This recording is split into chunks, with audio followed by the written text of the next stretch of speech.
नमस्ते विद्यार्थियों। आज हम इतिहास और नागरिक शास्त्र में घटक 11 प्राचीन भारत और विश्व का भाग 2 अध्ययन करेंगे।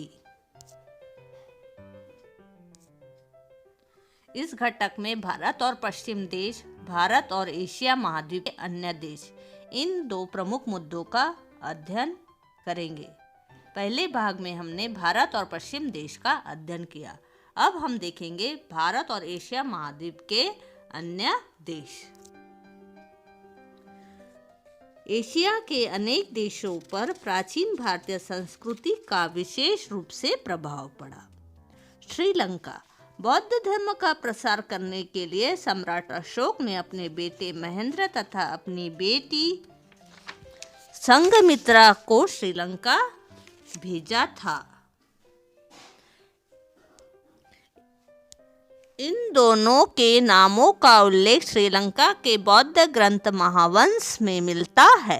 संघमित्रा अपने साथ बोधि वृक्ष की ले गई थी। श्रीलंका के अनुराधपुर में बोधि वृक्ष है और वहाँ की परंपरा के अनुसार यह माना जाता है कि वह बोधि वृक्ष इसी टहनी से बड़ा हुआ है। श्रीलंका के मोती तथा अन्य मूल्यवान वस्तुओं की भारत में बड़ी मात्रा में मांग थी। वहाँ के सिगिरिया नामक स्थान पर ईसा 5वीं शताब्दी में कश्यप राजा ने गुफाएं खुदवाई थी। उन गुफाओं के भित्ति चित्रों की शैली अजिंठा की चित्र शैली के साथ साम्य दर्शाती है।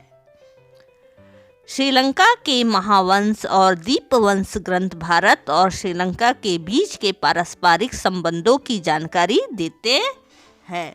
ये ग्रंथ पाली भाषा में लिखे गए हैं। चीन और अन्य देश।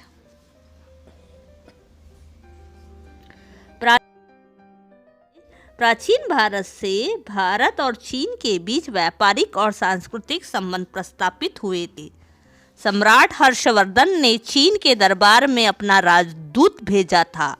चीन में तैयार होने वाले रेशमी वस्त्र को भारत में चीनांशुक कहते थे। भारत के चीनांशुक की बड़ी मांग थी। प्राचीन भारत के व्यापारी यह चीनांशुक पश्चिमी देशों में भेजते थे। यह व्यापार सड़क मार्ग से होता है। इस मार्ग को रेशम मार्ग भी कहते हैं। भारत के कुछ प्राचीन स्थान इस रेशम मार्ग से जोड़े गए थे। उनमें महाराष्ट्र के मुंबई समीप का नाला सोपारा एक स्थान था। भारत में बौद्ध भिक्खु फाहियान और युआन श्वांग भी रेशम मार्ग से ही आए थे। ईस्वी सन प्रथम शताब्दी का चीनी सम्राट मिंग के आमंत्रण पर बौद्ध भिक्खु, धर्म रक्षक और कश्यप मातंग चीन आए थे। उन्होंने अनेक भारतीय बौद्ध ग्रंथों का चीनी भाषा में अनुवाद किया। उसके पश्चात चीन में बौद्ध धर्म के प्रसार हेतु प्रोत्साहन मिला।